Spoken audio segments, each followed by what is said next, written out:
Good afternoon, everybody. It's wee Paddy from across the shuck, and this is Fun Knife Friday. And it's a bit of a play on words because I suppose when I first came around, I had a goal. After you've been around a while, you get a goal of knives that were grail knives, basically. And this was my grail knives that I wanted. This, I thought I would have reached the pinnacle of knife collecting if I got all three of these. Now, I did get all three. I got a pair of two. I'd rather have the pair of three now. But this was a grail and this was a grail. They were just, this was my number one grail. The other two was what made up the trifecta that I had in my head that I wanted to make, because they all had different opening mechanisms, and they were fidget knives. Before fidget knives really came about, I didn't learn the Spidey flick for an awful long while. It wasn't something I practiced. I loved the Benchmade, I loved the axis lock, and this was the most fun flipper around that I could ever think of. So I'll take these away for a minute and we'll just talk about this one, because I don't show it off enough. This was given to me by one of my subs, Tony Midar, and he bought the knife and then had it anodized for me. You can see the purples, there's blues in it, and you can see the blue there. Whatever way you turn the light, it changes. And then he had all the hardware gold, it's anodized to do the gold in, or whatever they do the gold in anyway.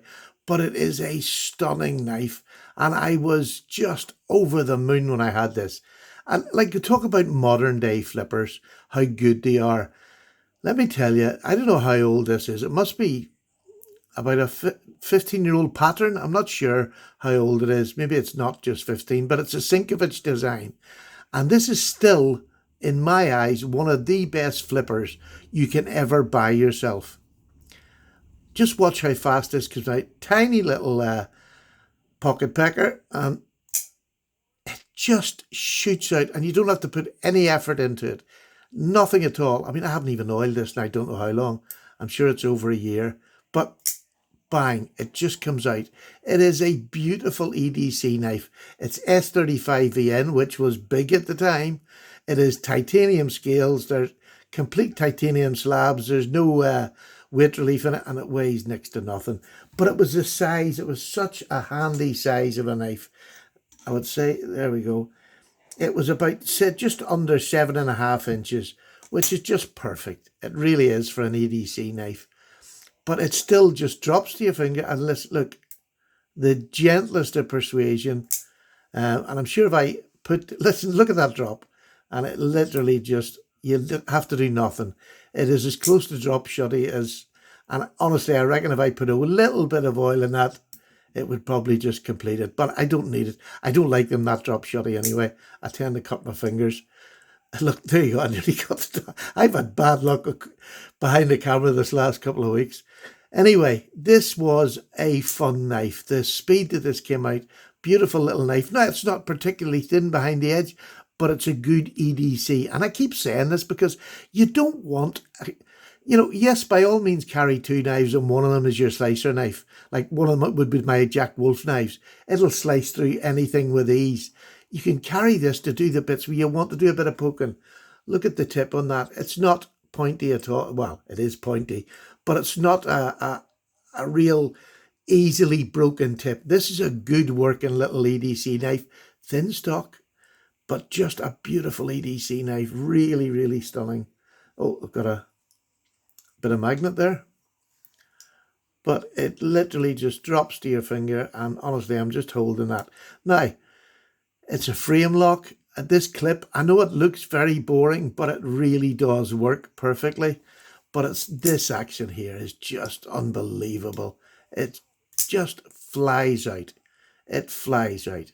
And again, that was what the trifecta was. This was a fun knife. And now, the other knives now, you can have three different opening mechanisms, and just fidgeability.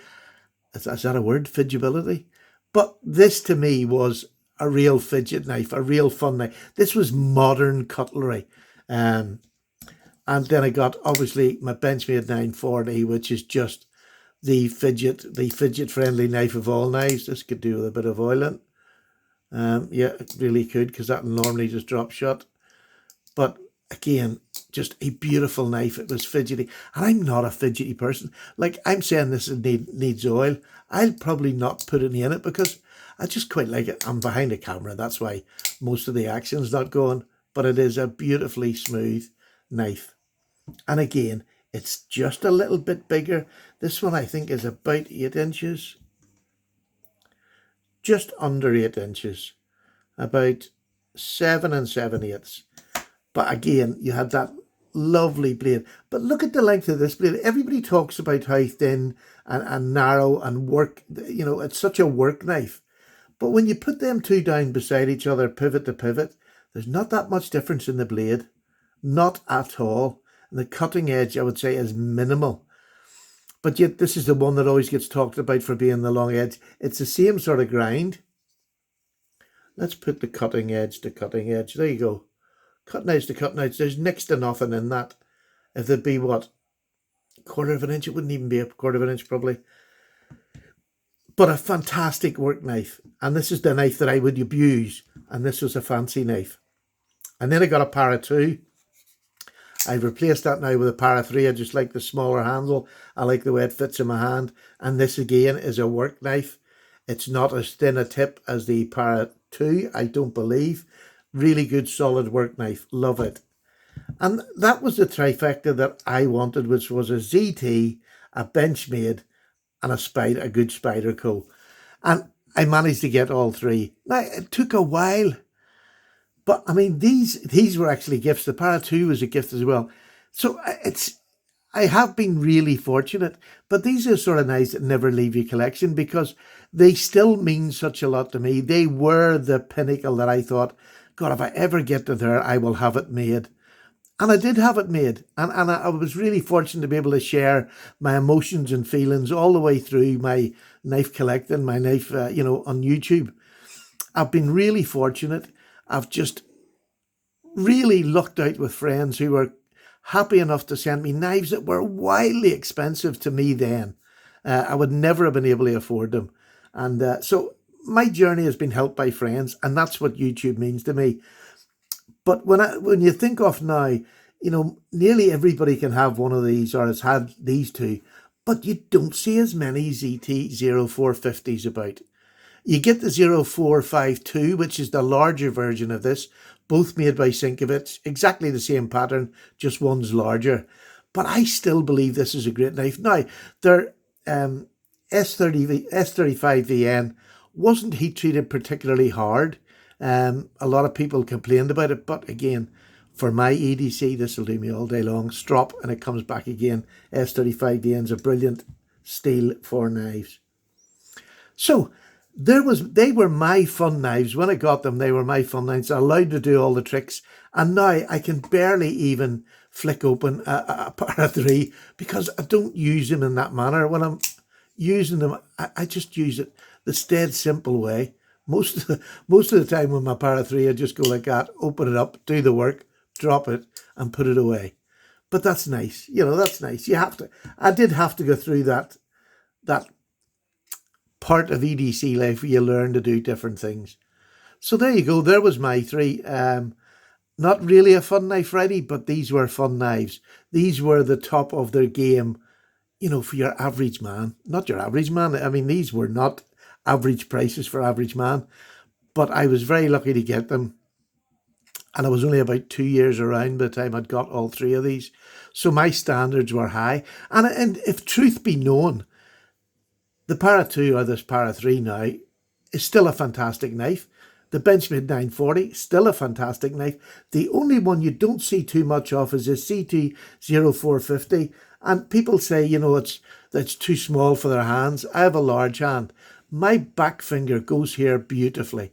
And it gives me more support for digging. So, yes, I mightn't get all my hands on it super comfortably, but this back portion is perfectly designed for a large hand to sit on there and to do whatever I need to do. And it's a fun knife because it's a flick knife. You have the axis lock and then you have the back lock for the Spyderco.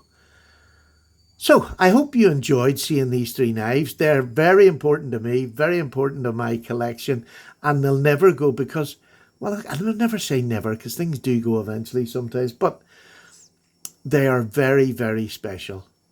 Very special. And I wonder now, with you modern people, what would you call three fidget knives? What's your favourite three fidget knives? Because these are my favourite. Never mind all the fancy new ones. These are my favourite fidget knives. If I ever feel the urge to fidget, which I really genuinely don't do that often. So down below, let me know what's your favourite three fidget knives, or fun knives, whatever way you want to call it. And I just thought I'd mention this. This is my little work tray with a removable leather piece in here that you can change, buy new ones. But it's absolutely fantastic. A little magnetic tray here, and a tray for your other stuff. This is from Small Shed Designs. I'll put the channel down. It's on Instagram. Just go and follow him. Really nice fella, and he sells these with or without the light. This is a little light, which is fantastic. You can just pull it about and have it up high. And when I'm doing work on my knives, I've got this bulb here, and it does flashing, it does colours. I'm not doing a good job at, you know what an bulb is. Right, I'm away for a cup of tea. Take care, folks. Bye bye.